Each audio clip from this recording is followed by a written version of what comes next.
Thank you, Madam Speaker. I rise to urge you and the rest of this chamber in the unanimous adoption of this resolution. I realize, looking around the room, that I'm perhaps not the most likely candidate to offer deep reflections on the civil rights movement. I didn't walk the bridge at Selma. I didn't face the dogs.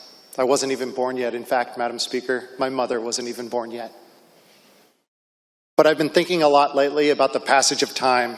I was watching the movie Mississippi Burning recently. It was made in 1988, only 24 years after the events they depicted. To those filmmakers and the audience, the burning churches, the undisguised racism, and the murders were a fresh memory. And for many of the actors, you could see it wasn't just a historical recreation, it was their memory. It was their experience to have segregated water fountains, crooked juries, murders and conspiracy and racism explained away as just how it is. And you see, Madam Speaker, this was the progress of America at that time, 200 years after its founding. This was the progress of America. At that time, we were 100 years past the Civil War. We were 20 years past defeating Nazis in Europe. We were only a handful of years away from landing people on the moon. We had color TV, Madam Speaker, and yet this was America. But today, we're nearly 40 years removed from the release of that movie, 60 years since the Civil Rights Movement and Dr. King. Generations of Americans have been born and lived in an America that was made better by the Civil Rights Movement. But do they remember it? Do I remember it well enough to honor Dr. King and the work he did today? I think back to my childhood and the black and white clips of his I Have a Dream speech. On the steps of the Lincoln Memorial, as he mesmerized a nation with those words, I remember how I felt when I saw those. I felt safe.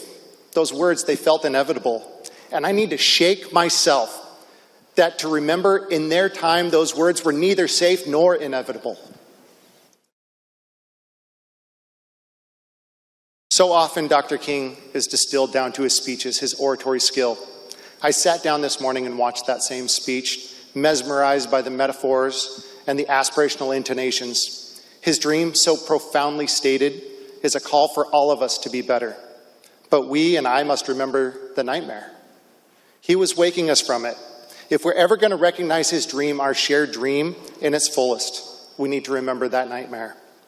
I was reminded recently that Dr. King's true power wasn't in those polished scripts. It was in his passion and his ability to find a truth. It was in the letters written on scraps of paper from a jail cell. It was in the impromptu sermons delivered while churches were still smoldering. The civil rights movement didn't just open legal doors, it illuminated minds that had long been in darkness. And while we honor one man today, we must remember that he did not just stand alone. He used his brilliance as a spotlight to lift up the countless voices that had been silenced for centuries. His life was a bell, his voice struck it hard, causing us all to resonate in its understanding. To recognize universal truths that once realized cannot and should not be unrealized. He showed us the hypocrisy of our collective dream, that if some cannot achieve it, no matter their merit, then no one can achieve it, no matter the reason. He held up a mirror so we could see the truth together. America, for all its greatness, has been undeniably ugly to itself. He held up that mirror and he refused to put it down until we changed, Madam Speaker. That's the definition of courage, both to hold the mirror under withering opposition and to keep looking into the mirror with horrifying recognition and to choose to change. Now here we are 60 years later, in this place, in this time, and I believe that we're called here, you and I, Madam Speaker, and everyone in this room. I don't know who does the calling, and I don't know why the things that we feel are right aren't always immediately agreed upon as the truth. That's democracy. That's the genius and the struggle of our work. It's incredibly painful and it's messy. But we do it because we believe we can make a difference.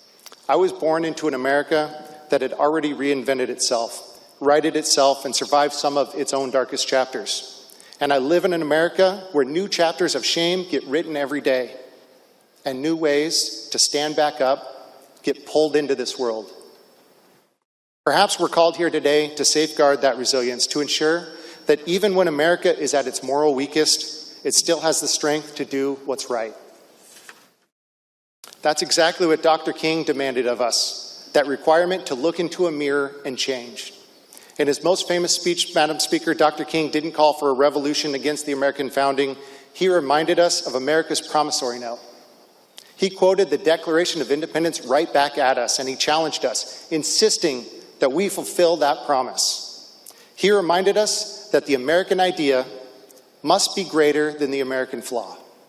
I believe in that vision, Madam Speaker, a resilient, reinventive, redemptive, and resonating dream that in honest reflection we will all be made whole. Thank you, Madam Speaker.